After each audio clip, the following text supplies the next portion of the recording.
Lo prometido, después de hablar con Guillermo Nielsen, está en nuestros estudios Luis Seco, también economista, amigo de la casa. Luis, ¿cómo estás? Buenas tardes. Muy bien, Pablo, gracias. ¿Todo bien? Bueno, primero un breve comentario sobre el cupón PBI, que es tema hoy de gran polémica. Sigue dando vuelta esta polémica. Unos dicen que Argentina va a sufrir litigios, porque no lo explicó bien, porque fue desprolijo.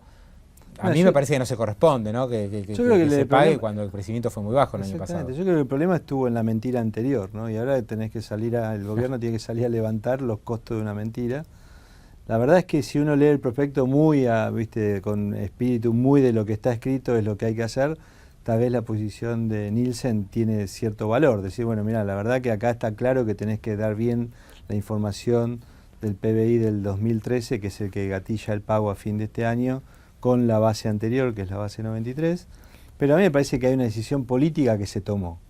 Vos la podés cuestionar o no, pero digamos, la decisión política es no pagar.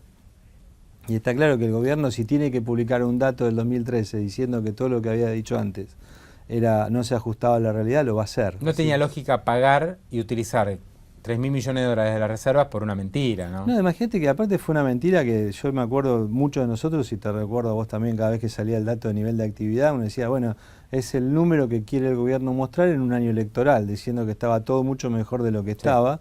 Y bueno, pero que una mentira te cueste 3.000 y pico de millones de dólares era un lujo que Argentina no se podía dar. El año pasado quería mostrar ese número, ahora quiere mostrar un número más bajo. No, no es que quiera mostrar. Argentina creció menos del 3,22% en el 2013. Entonces, la verdad es que la única verdad que cuenta es esa, ¿no? Que crecimos menos y el prospecto de emisión de deuda dice que hay que pagar solo si creces más de esa trayectoria que está en el prospecto. Bueno, Luis, ¿y ahora qué va a pasar? Porque el año pasado, bueno, fue un año de recuperación de la caída del 2012 prácticamente, ¿no?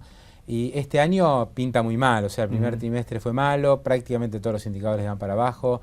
¿Cómo sigue el 2014? Mira, a mí me parece que hay, digamos, usando un poco también, haciendo un resumen de lo que escuché antes, es cierto lo que dice Nielsen, hay cierto consenso, ¿no? Argentina tiene hoy dos problemas básicos.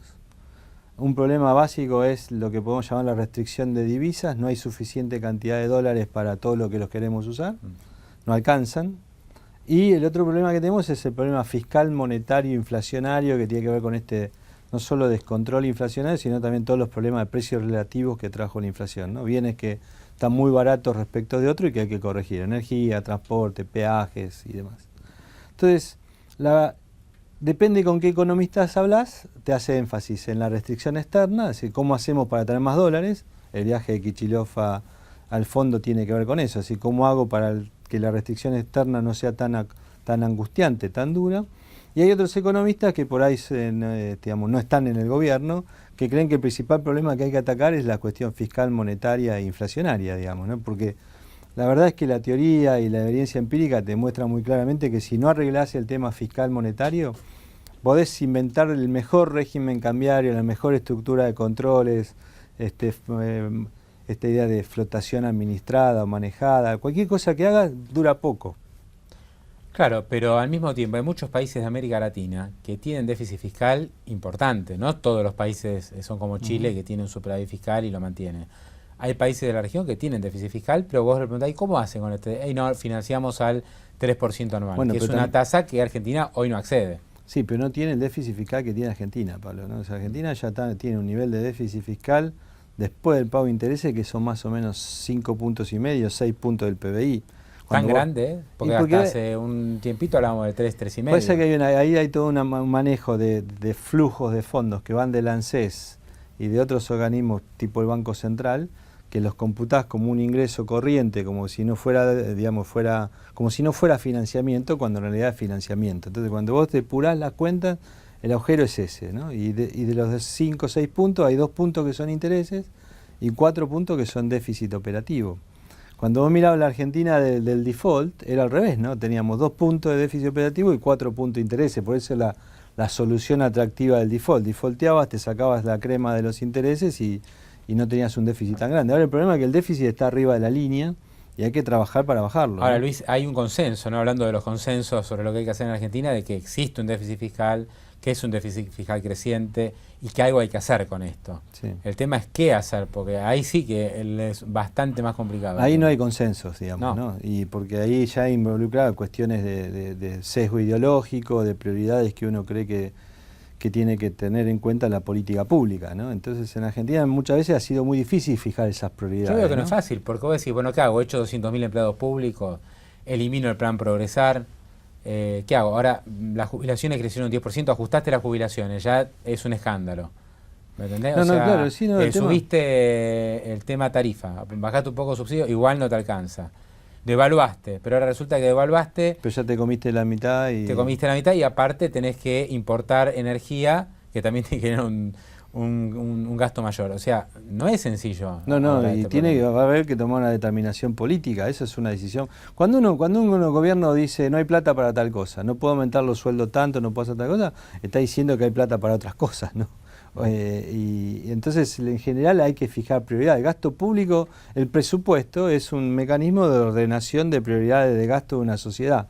No tiene que discutir eso políticamente. Obviamente los técnicos podemos tener cierta idea de cómo se hace. Lo que sí sabemos la mayoría es que cuando uno no lo hace ordenadamente y proactivamente las cosas pasan igual. Entonces si hay un déficit fiscal que no es financiable, ¿qué va a pasar con ese déficit fiscal? Hay que licuarlo, se licúa. Se licúa a través de inflación cada vez más alta, de devaluaciones cada vez más altas. Y eso es un poco el círculo en el cual hoy estamos presos, en el sentido de que como uno ve, digamos, se dice que se van a hacer un montón de cosas, pero vos mirás los datos concretos. Por ejemplo, los datos fiscales de febrero fueron dramáticos, ¿no? Sí. O sea, el dato de gasto público primer bimestre aumentó del 44%.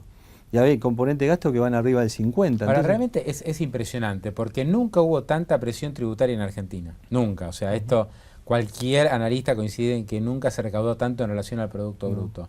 Aumentó 15 puntos la presión tributaria en 10 años. Y sin embargo, tenemos más déficit fiscal que antes. Sí, no, y tenemos un problema de como dijiste vos, de presión tributaria que no hay que medirla solo por cantidad de impuestos sobre el PBI, sino que tenés que medirlo por el PBI que generan los sectores a los cuales le cobrás impuestos, que no es toda la economía. O sea, tenés un pedazo de economía informal ahí adentro que no paga nada. O que paga muy poco. Entonces la presión tributaria es enorme cuando uno la mira desde el punto de vista de los sectores que pagan. Y la verdad que eso es menor productividad. Y cuando tenés menor productividad creces menos, la economía se plancha, todo el potencial se reduce. Yo creo que el desafío por delante es muy grande. Pero estamos hablando de si este gobierno lo va a hacer o no parte de ese ajuste.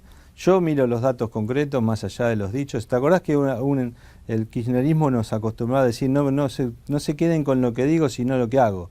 Bueno, si vos aplicás la máxima esa de análisis del kirchnerismo, hoy lo que está haciendo desde el punto de vista fiscal y monetario es más inflacionario y más problemas para adelante. ¿Vos no estás tan entusiasmado con estas últimas señales que se dieron?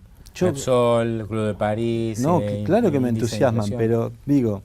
Vos podés trabajar mucho para seducir el capital y seducir al fondo, a los bancos, a los países, que digan, che, ayudémosle un poquito a Argentina. Yo pongo de ejemplo el blindaje. El blindaje del 2000, Argentina parecía que había resuelto todos sus problemas con los préstamos que obtuvo entre septiembre y diciembre del 2000. El gobierno de la Rúa en ese momento no hizo más nada que recibir ese dinero. Terminamos el primer trimestre del 2001 sin nada.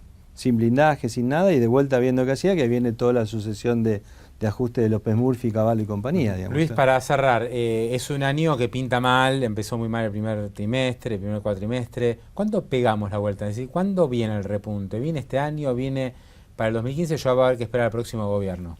Mira, yo creo que viene un año y medio de nivel de actividad duro, digamos, ¿no? Mucha dispersión sectorial, porque vos estás hablando de esta caída del PBI del mal primer trimestre cuando sabemos que hay un sector que está muy dinámico, que es el sector agroexportador, ¿no? Más allá de estas lluvias que han demorado un poco la cosecha, la verdad que tenemos un boom, es un tsunami de soja y dólares, digamos, en un sector que es clave para la economía y aún así no logra hacer reactivar al resto de los sectores. Entonces, tenemos un problema. Yo creo que la evaluación fue hecha, vos dijiste que fue desprolija la comunicación del PBI, no solo eso, es desprolijo todo, entonces genera mucho más costos de lo que tendría que haber.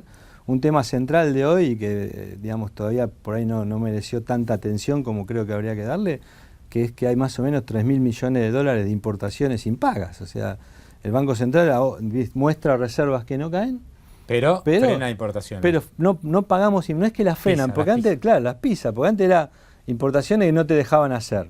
Pero ahora se dejaron hacer, pero no se pueden pagar.